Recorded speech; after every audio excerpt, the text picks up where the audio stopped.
Okay, ngayon na nandito ako sa sa Cross Iron Mills. Ayan. Makikita niyo po yan.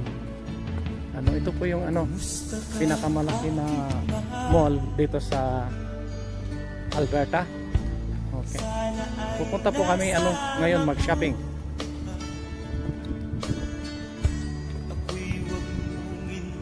Ito po yung Valley Entrance number 6.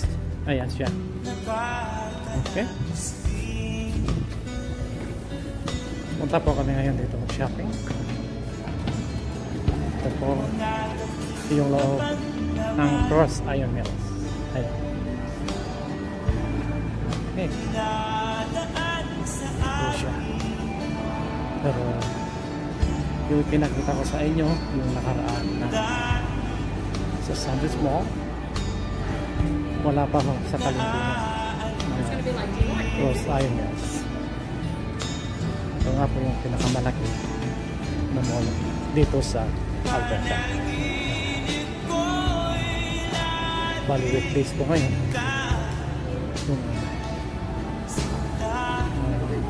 Pagpunta namin dito kasi kailangan namin mamili regalo ng pambal para sa kaibigan nila.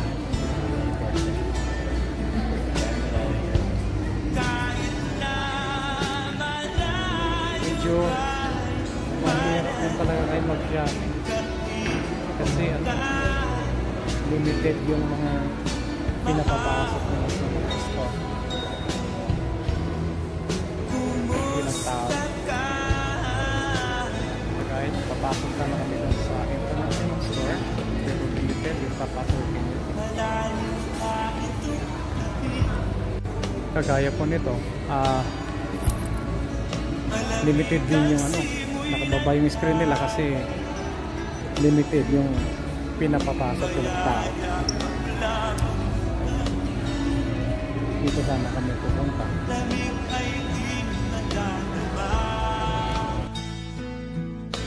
Ayan, nandito ako ngayon sa loob na ng International. Ito po yung maganda ngayon dito kasi dito may mga sale po sila ng mga gamit. Ayan, 50%. Ayan yung mga So, dito yung magandang bilihan ng mga gamit. Ayan, mga pasalubong. Ayan. So, dito 60%.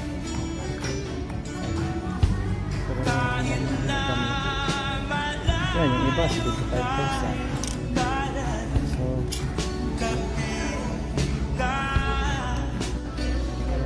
kita nyo po. Shopping.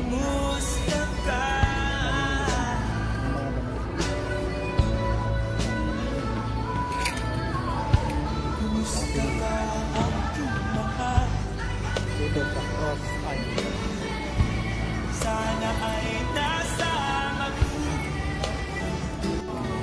Ito po, $10. Ayan, mga pangpasalubog kapag umuwi sa Pilipinas.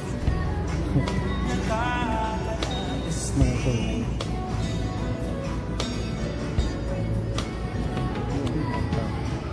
Canada, pasalubog.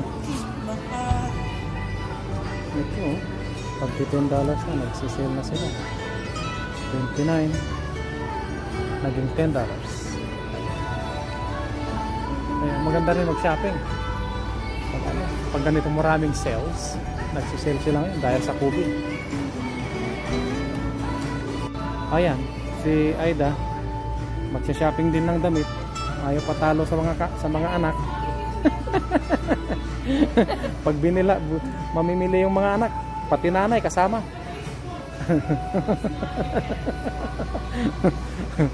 Ayan, mamimili ng mga damit. Ako, bibili rin ako ng damit dito, mga t-shirt.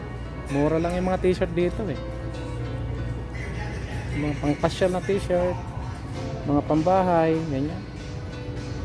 Yan, ito yung gusto ko. Okay, $10. Okay na rin. Mura talaga dito sa international. kapag nakasale yung mga ano nila dito. Ayan. Tihan nila. Tagto 295.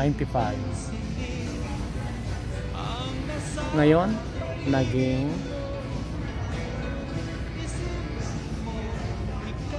59.99. 70%. See? Ang ganda. Timing na timing. Nakasale yung mga damit dito. Pagpunta na ano. Okay siya.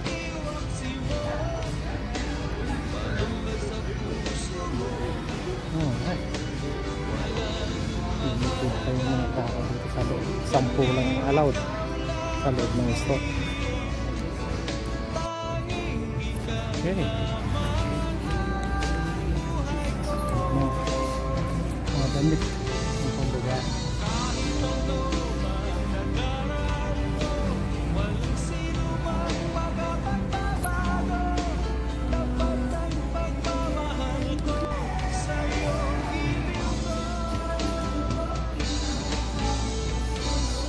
Si Aida nakamas.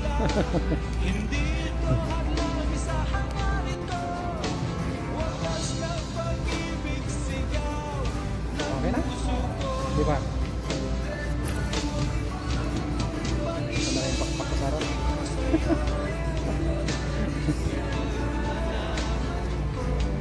Okay. Tapos mag-picnic kahapon. Ngayon shopping na naman.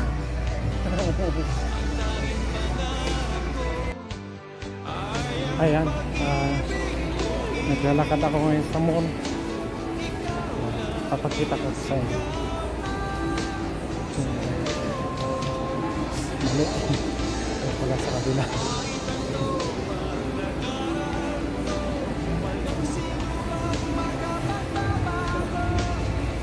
Inside the mall. Sayang yun.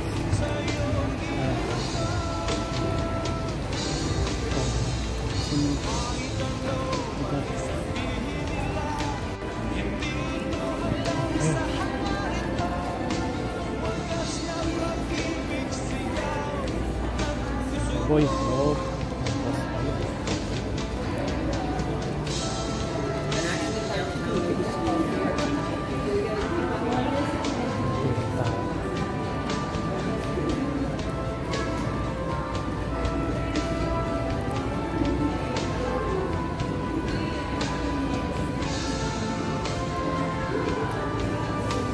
Napakaluwag po itong ano, Cross Island. Napakalaki siya. Pero isa nga, yung ito, yung ano, yung napapasok mo sa mga store. Kailangan pipila ka sa labas. Nakapasok ko kasi dahil nga kasi sa COVID. Pero ito talagang profile na dito po yung mga klase-klase na branded na mga nagkakaya ko nyo makikita nyo sila sa street. Tapos yung iba na dito kaya po nyo very secret.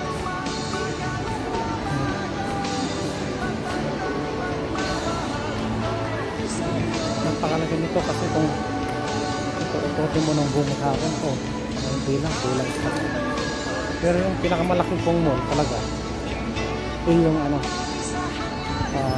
Louis Edmonton mo, yung pong pinakamalaki na mall dito sa ano buong Canada.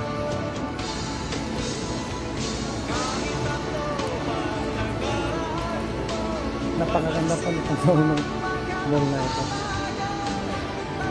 Talagang dinadayo ko talaga ng mga taga-Calgary. Maaaring hindi lang po siguro taga-Calgary. Ito po yung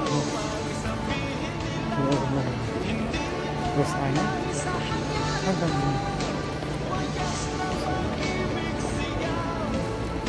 hindi po gano'n maraming tao.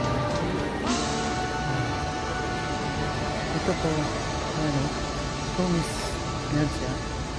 Mga branded po na mga binila ng bago. Ayan, Dinkes. Ayan. So, marami ng mga branded. Yan, Banana Republic.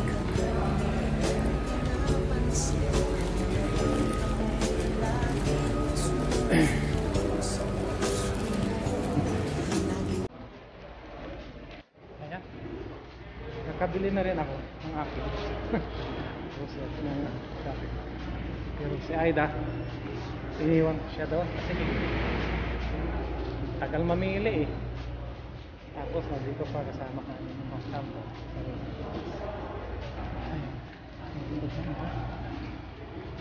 Napakadami.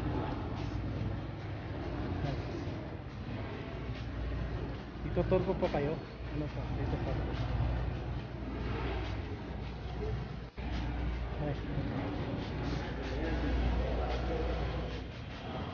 Kita kami ya?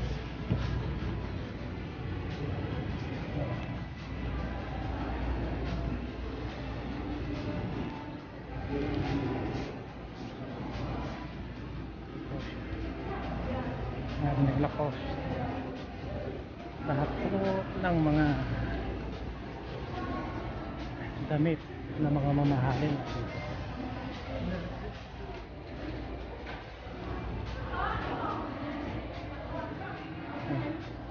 Kita nyo yan, no? Pila-pila sa labas bago ka makapasok. Dahil limited talaga yung tao na papasok nila.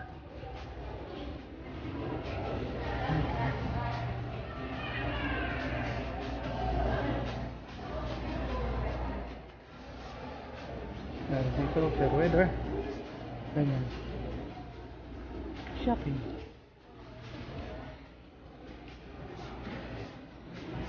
So, nakikita nyo po yung dalawang lalaki sa harap ko. Yan po yung kambal. Mamimili din daw sila ng regalo para sa kaibigan nila na my birthday.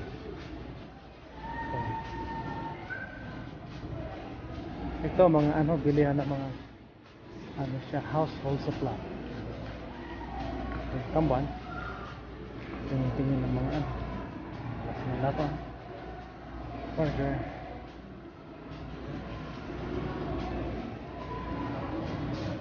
Umiikot lang po ako na naglalakad-lakad dito.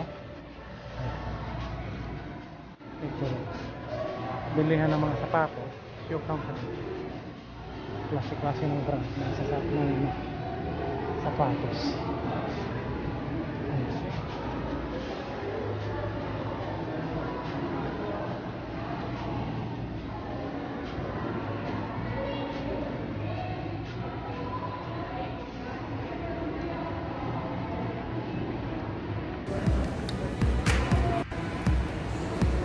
Ito naman, ito ba, sarado. Pati itong sport check, sarado.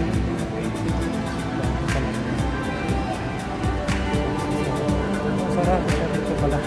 Pero meron pala siyang entrance na isa.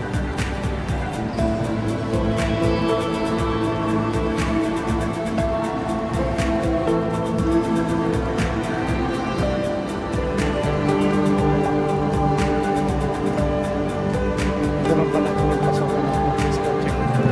One way in, one way out.